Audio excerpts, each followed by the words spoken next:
The room froze when the black waitress answered the patriarch in flawless Sicilian.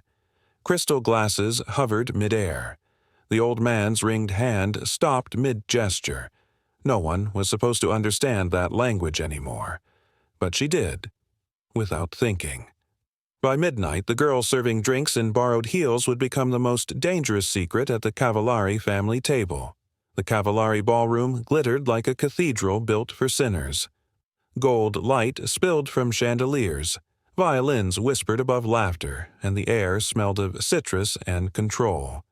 Sophie Bennett balanced a silver tray against her palm, head bowed just enough to disappear.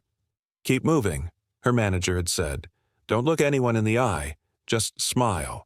But power had a weight, and tonight it pressed on her chest like gravity.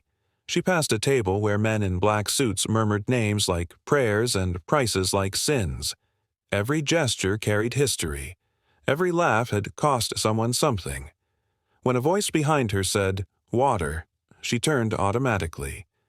The man wasn't looking at her. He was testing her. His words weren't English. They rolled out heavy, in a dialect older than most of the room had ever heard. Sicilian. Slow, sharp, accented with command. Without thinking, Sophie replied, "Subito, signore." "Right away, sir." The sound left her mouth before she realized what she'd said. Every head at the table turned. The violinist missed a note. The old man holding the lion-headed cane, Patriarch Cavallari himself, leaned forward, eyes narrowing. "Where did you learn that tongue?" Sophie froze, tray trembling slightly. "I heard it somewhere." Ethan Cavallari, the man seated beside the patriarch, looked up. Sharp suit, sharper eyes, the kind of man whose silence could end a rumor or start a war. He studied her face like he was memorizing it. The patriarch lifted a finger. The music died instantly. "Come closer." Sophie obeyed, footsteps echoing on marble. She placed the tray down carefully. "You are not one of ours," the old man said, switching to English, slow and deliberate. "But you speak as if you were born in my grandfather's kitchen." Her pulse climbed. "It was just—" "Not a guess," Ethan interrupted, his voice low. "That accent's from Palermo. Very old, very pure." The patriarch's eyes didn't leave her. "What's your name, ragazza?" "Sophie Bennett." "Bennett," he repeated, tasting the word like it was a disguise. "And your mother?" "Maria Ferraro," she said before thinking. And that's when the room truly stopped breathing. Glasses tilted. A few men exchanged looks that weren't curiosity. They were fear. The patriarch sat back slowly, a smile ghosting across his mouth. "Ferraro," he whispered. "We buried that name a long time ago." Ethan leaned forward, whispering something in his father's ear. The older man nodded once. Then, to Sophie, "You'll finish your shift. After that, Mr. Cavallari will drive you home." It wasn't a request. Sophie managed a nod, though every instinct screamed to run. As she turned away, she caught Ethan's reflection in the mirrored wall. Calm, unreadable, already planning something she couldn't name. And as the violins started again, one truth sank deep. Whatever she'd just said had rewritten her entire life. The car door shut behind Sophie like a vault sealing secrets. Ethan Cavallari didn't speak. He simply adjusted his cuff and nodded for the driver to move. Outside, Brooklyn Heights blurred into wet glass and orange streetlight. Sophie kept her eyes on her reflection in the tinted window. The collar of her uniform clung to her neck. The smell of champagne and fear refused to fade. "Where are you taking me?" she asked quietly. "Somewhere quieter." "Quieter or safer?" His gaze flicked toward her. "In this city, they're the same thing." They drove south, bridges, warehouses, then a district where laughter didn't belong. Finally, the car stopped before a red brick townhouse with boarded windows and a single lantern glowing above the door.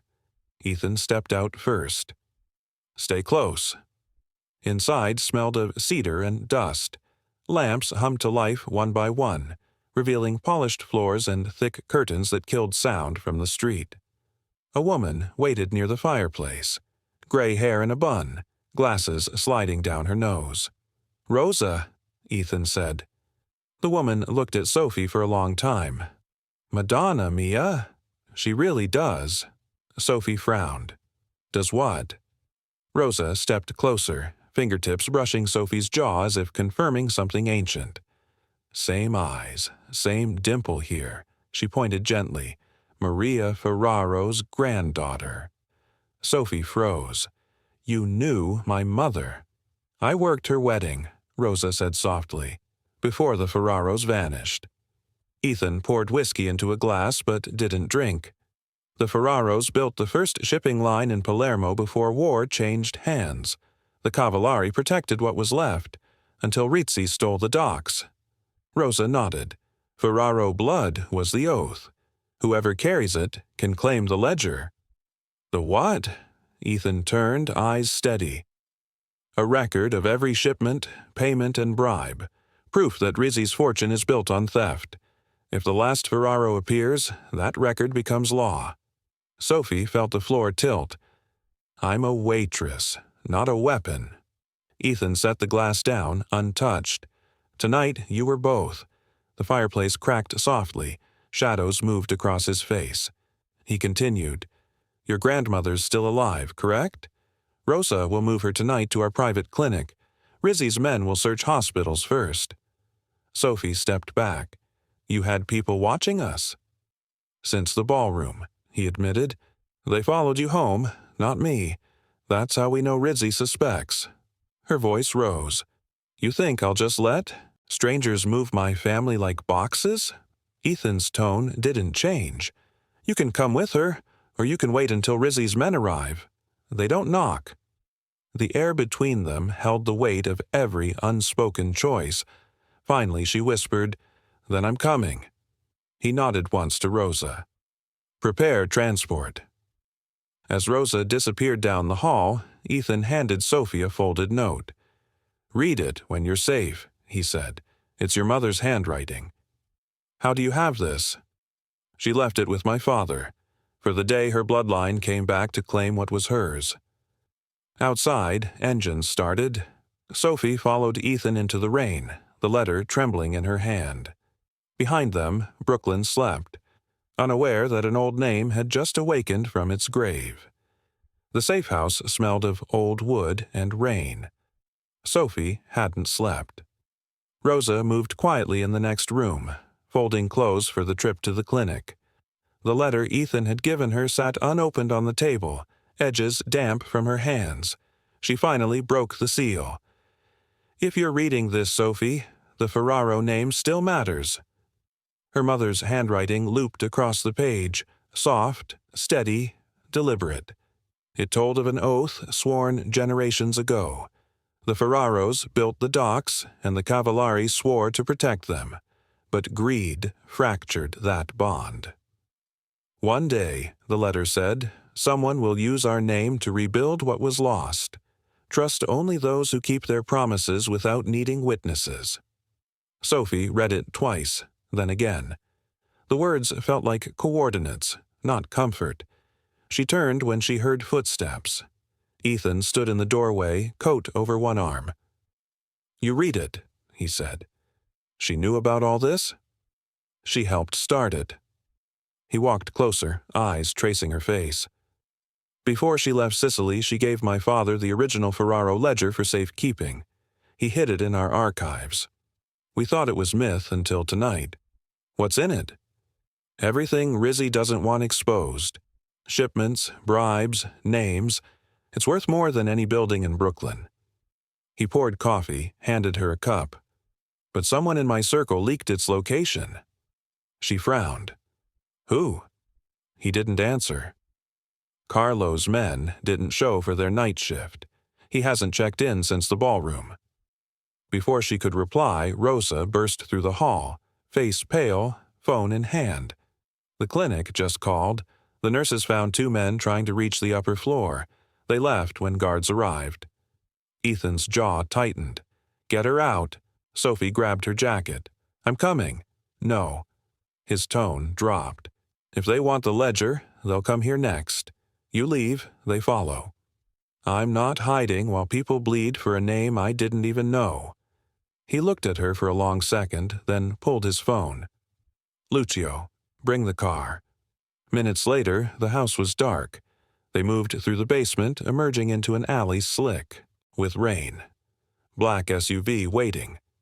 Rosa pressed Sophie's hands. "Stay close to him, Tesoro." Ethan opened the door for her. "We're going to the archives." They drove through empty streets until the skyline turned industrial. Steel beams, cranes, silent docks. Inside an unmarked warehouse, Ethan keyed open a reinforced door. Lights flickered on, revealing shelves lined with ledgers wrapped in plastic. He reached for one. Dark leather, gold trim, initials FF burned into the corner. "This is it." Sophie stepped closer. The air smelled like iron and ink. She touched the cover, cold, heavy, almost humming. Then a phone buzzed. Ethan glanced at the screen. His expression changed. "Carlo," he said softly, then louder. "He's outside." Gunfire cracked from the main entrance. Sophie ducked instinctively. Dust rained from the ceiling. Ethan pushed her behind a steel pillar, drawing his weapon. Voices shouted in Italian. Rizzi's men. He looked back at her once.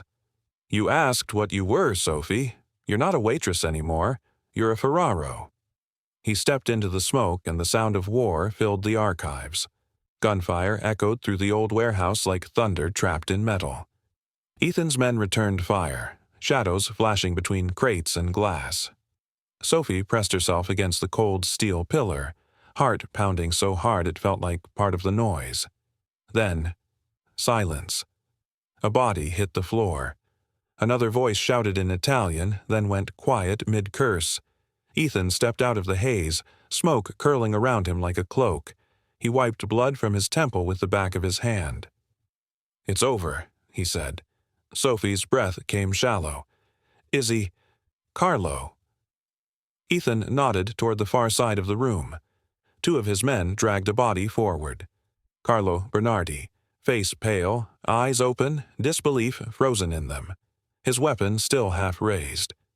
Ethan crouched, picked something from Carlo's jacket, a thumb drive. "Rizzi paid him," he said flatly. "$500,000 for the ledger's coordinates." Sophie's stomach turned. "He was your cousin. Blood doesn't mean loyalty. You'll learn that fast in this family." He tossed the drive into a metal bin, lit a match, and dropped it in. The flame climbed up like a small judgment. The room smelled of gunpowder and gasoline. Somewhere a pipe hissed. Ethan turned to her, voice steady again. "We can't stay here. The ledger has to move." They loaded the book into a lockbox and drove through back streets until the city faded into the industrial south. By dawn, they reached a marble building with no sign, just 2 guards and an iron door etched with the Cavallari crest. Inside, the air was colder, sacred. Rows of leather-bound ledgers lined the walls, lit by amber lamps. An older man waited behind a wide oak desk, the patriarch. He rose slowly, cane in hand, gaze settling on Sophie. "So, the Ferraro blood returns." Sophie swallowed hard. "I didn't ask for any of this." "History doesn't ask," the old man said. "It demands." Ethan placed the ledger on the desk. The patriarch opened it carefully, fingertips tracing faded ink. "Sign it," he said. Sophie frowned. "Sign what?" He turned the book toward her. A blank page waited under the last entry, the ink above dated 1943. "You are the surviving Ferraro line. The oath must pass through your name." She hesitated. "And if I don't?" Ethan spoke quietly. "Then Rizzi owns the docks by default. You lose everything your family built." Her hand trembled as she reached for the pen. The room seemed to shrink around her heartbeat. The patriarch murmured something in Sicilian, an old blessing and a warning all at once. Sophie wrote her name. Sophie Maria Ferraro Bennett. The ink soaked slowly into the parchment. The patriarch nodded once, satisfied. "Now you're not under our protection," he said. "You are the protection." Ethan watched her with that unreadable calm again, but this time there was something new behind it. Respect, maybe even pride. She set the pen down. "What happens now?" Ethan replied. "Now you take ownership, and everyone else learns what that means." The old man closed the ledger, sealing decades of silence inside. Outside, the first siren of morning rose across Brooklyn, distant, thin, and fading into light. 3 nights later, the docks were quiet. Too quiet for a city that never slept. The sit-down was scheduled for midnight. Neutral ground, a shipping warehouse straddling the Cavallari and Risi territories. Everyone knew neutrality was a myth. Sophie stepped out of the car first, wearing black. No uniform, no tray, no borrowed name. Her hair tied back, shoulders squared. The ink of her new signature still fresh in memory. Ethan followed a step behind, silent but present. 2 of his men lingered near the car. Inside, the warehouse smelled of oil and salt. A single table waited under a hanging lamp. On one side, Nico Rizzi, lean, smirking, scar along his jaw like a warning. On the other, the patriarch and Ethan. In the middle, Sophie. Rizzi's tone dripped with mock politeness. "So this is the waitress who inherited ghosts." Sophie met his gaze. "Ghosts don't sign ledgers. They haunt men who do." A few muffled chuckles from Rizzi's side. The patriarch didn't react. Ethan didn't blink. Rizzi leaned back, fingers tapping his glass. "You think a bloodline makes you untouchable." "It makes me legitimate," Sophie said, "which is why you're nervous." His smile twitched. "You don't even understand the game you're in, ragazza." "I understand enough," she replied. "You've built your empire on stolen docks. Ferraro property. The records in that ledger will prove it." Rizzi's eyes narrowed. "That ledger won't leave this room." Ethan's hand brushed his cufflink. The quiet signal. His men outside, repositioned. But before tension could snap, a new sound sliced through the silence. Heavy boots, multiple pairs. The side doors burst open. "Federal Bureau of Investigation." Flashlights flooded the room, slicing across crates and guns and startled faces. Agents swarmed in tactical lines, shouting commands. Sophie flinched, blinded by the glare. Rizzi tried to stand. An agent slammed him back into his chair. Ethan's jaw clenched, but he raised both hands calmly. Preemptive control. "Easy, we're unarmed." The lead agent, gray suit, clipped accent, stepped forward. "Nico Rizzi, you're under arrest for racketeering, smuggling, and attempted homicide. We've got the ledger and enough witnesses to bury you twice." Rizzi glared at Sophie. "You think this saves you? You're part of it now." She stood slowly. "No, Nico. I'm the reason you're caught." He lunged forward before the agents pulled him away, shouting curses that dissolved into the echo of steel doors slamming shut. As the FBI cleared the space, the lead agent turned to Sophie. "We've been waiting years for this proof. Whoever helped you, Miss Bennett, has the government's gratitude." Sophie glanced at Ethan. He didn't look surprised, just relieved. When they were finally alone, she said, "You tipped them off." Ethan met her eyes. "Justice looks better when it arrives late but clean." The patriarch stepped forward, cane clicking against concrete. "Ferraro blood settles debts in full. Tonight, that ledger closed more than one." Sophie exhaled, shoulders dropping for the first time in weeks. Outside, the rain had stopped. The air smelled like metal and beginning. Ethan opened the car door for her. "You handled yourself well." "Did I?" she asked. He smiled faintly. "You reminded them who really owns the harbor." 1 year later, the docks no longer smelled of fear. The rusted cranes were painted white, the ships bore a new crest, a lion encircled by a ring of olive leaves. Ferraro, and Cavallari Maritime. Sophie stood on the pier in a cream coat, wind brushing her hair. The city behind her was bright again, alive, loud, but for the first time it belonged to her too. Reporters had called it the most elegant takeover in East Coast history. She called it survival. The FBI's case against Rizzi collapsed his empire within weeks. Carlo's name was carved quietly into the police report, dead by crossfire. The patriarch's influence held long enough to secure new permits under Sophie's company name, and Ethan stayed beside her, never in front. Inside the main office overlooking the harbor, the air smelled of coffee and salt. Stacks of blueprints covered one wall. New warehouses, modern docks, scholarships in Rosa's name. Rosa's laughter still filled the space sometimes. She'd refused retirement. "Someone must make sure the boss eats," she said. Sophie smiled at that thought now. A knock at the door broke her reverie. Ethan stepped in, gray suit, same calm as ever, the kind that could turn chaos obedient. "Press wants a quote," he said. "Tell them the truth," she replied. "That legacy isn't inherited, it's rebuilt." He nodded once, amused. "They'll call it poetry." "Then they can spell it right this time." She gathered her papers, but Ethan didn't move.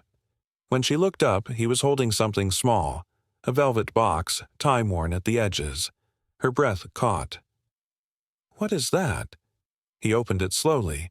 Inside lay a gold ring, carved with the Ferraro crest. 2 lions back to back, tiny rubies set where their eyes met. "This was your great-grandmother's," he said. "My father kept it sealed, said it was meant for when the family found peace again." Sophie stared at it, speechless. "Peace? Do we have that?" "Close enough," he said softly. She laughed under her breath, shaking her head. "You really think I'd marry into this chaos?" Ethan smiled, and that same quiet, disarming calm that had once stopped a ballroom dead. "No," he said. "I think you'd marry, despite it." For a moment, neither moved. Outside, the harbor cranes turned in slow rhythm, the sun cutting a path across the water like a blade of gold. Sophie looked at the ring again, at the past and future fused into one metal circle. Then she took it, not to wear, but to hold, just long enough to feel its weight. "I'll decide when it feels earned," she said. Ethan nodded. "That's why it already is." He turned toward the window, the skyline reflecting in glass, his and hers overlapping, equal. Sophie joined him, standing shoulder to shoulder as the first ship bearing her family's name left the harbor. Engines roared, seagulls scattered. The city exhaled. For the first time, she didn't flinch at the sound of power. She owned it.